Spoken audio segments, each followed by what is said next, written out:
అయితే సుగంధ సోడాని ఇంట్లోనే ఎలా ప్రిపేర్ చేసుకోవాలో ఈ వీడియో రూపంలో చూద్దాం.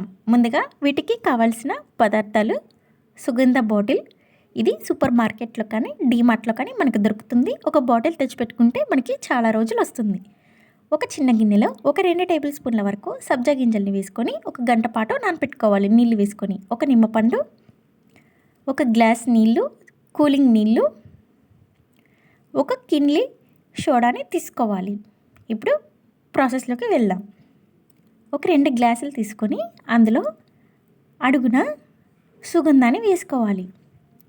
ఒక 2 టేబుల్ స్పూన్ల వరకు సబ్జా గింజల్ని వేసుకోవాలి. ఇప్పుడు ఒక హాఫ్ లెమన్ జ్యూస్ని పిండుకోవాలి. ఇందులో సోడాని సగం వరకు పోసుకోవాలి. ఇలా సోడా వేసుకున్నాక వాటర్ని కూడా వేసుకోవాలి. మీరు కావాలంటే సోడాకి బదులు వాటర్తో అయినా చేసుకోవచ్చు.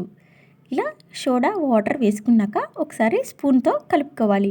ఇలా కలుపుకున్నాక పైన పుదీనాతో డెకరేట్ చేసుకుంటే మనకి బయట దొరికే సుగంధ సోడా అనేది ఇంట్లోనే రెడీ అయిపోతుంది. ఈ ఎండ వేడికి చల్లగా ఇంట్లోనే సుగంధాన్ని ప్రిపేర్ చేసుకోవచ్చు. మీరు కూడా ఇంట్లోనే ప్రిపేర్ చేసి మీకు ఎలా వచ్చిందో కింద కామెంట్ సెక్షన్లో కామెంట్ చేయండి. అలాగే ఈ వీడియో నచ్చినట్లయితే మీ ఫ్రెండ్స్ అండ్ ఫ్యామిలీకి షేర్ చేసి లైక్ చేయండి. మన ఛానల్ని సబ్స్క్రైబ్ చేసుకోండి. Thank you for watching.